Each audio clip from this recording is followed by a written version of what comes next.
আমরা প্রায়ই ভাবি যদি আমি ওটা করতাম, যদি আমি ওটা বলতাম, যদি আমি তখন সাহস দেখাতাম তাহলে হয়তো জীবনটা অন্যরকম হতো। কিন্তু এই যদি শব্দটা আমাদের আজকের সুখ কেড়ে নিচ্ছে। আজ আমি আপনাদের সাথে কথা বলবো কিভাবে আমরা জীবনের আক্ষেপগুলো কমাতে পারি, কিভাবে হালকা হয়ে বাঁচতে পারি। রাহিমের ছোটবেলায় লেখক হওয়ার স্বপ্ন ছিল, কিন্তু পরিবার সমাজ সবাই বলেছিল লেখালেখি করে কি সংসার চলে।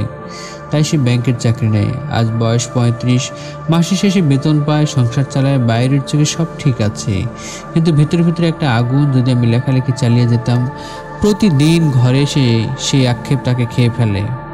বলুন তো, এমন আক্ষেপ কি শুধু রাহিমের, নাকি আমাদের সবার জীবনেই আছে কোনো না কোনো আফসোস?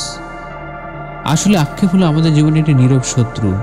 গবেষণা বলে মানুষ সবচেয়ে বেশি আক্ষেপ করে যা করেনি তার জন্য, যেই সুযোগটা নেয়নি, যেই কথাটা বলেনি, যে আবেগটা প্রকাশ করেনি। অর্থাৎ আমরা ভুল করে কষ্ট পাই না যতটা, বরং চেষ্টা না করে থেমে যাওয়ার সবচাইতে বেশি কষ্ট পাই।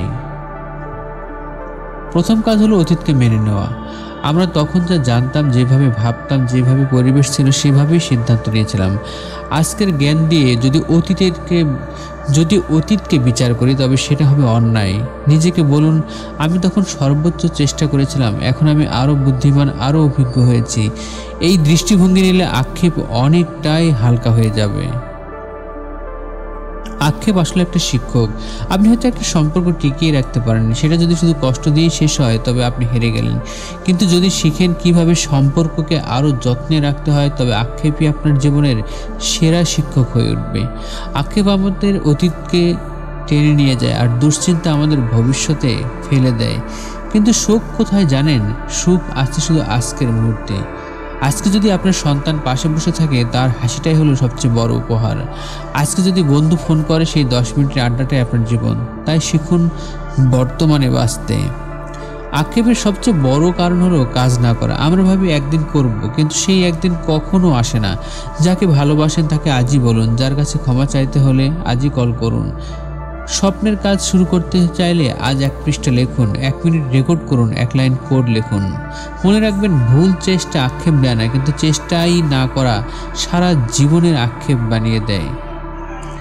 আমাদের জীবনের সবচাইতে বড় শান্তি আসে তখনই যখন আমরা আমাদের মূল্যবোধ অনুযায়ী বাঁচি। যদি পরিবার আপনার কাছে সবচেয়ে গুরুত্বপূর্ণ হয়, তাহলে পরিবারের সাথে সময় কাটান।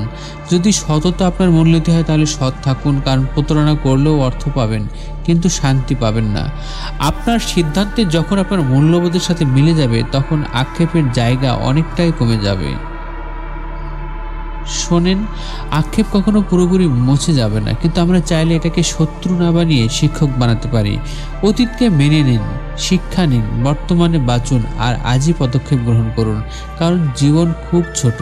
আজ যদি আপনি সাহস দেখান, কাল আপনার বলার মতন একটা গল্প থাকবে। আক্ষেপ নয়,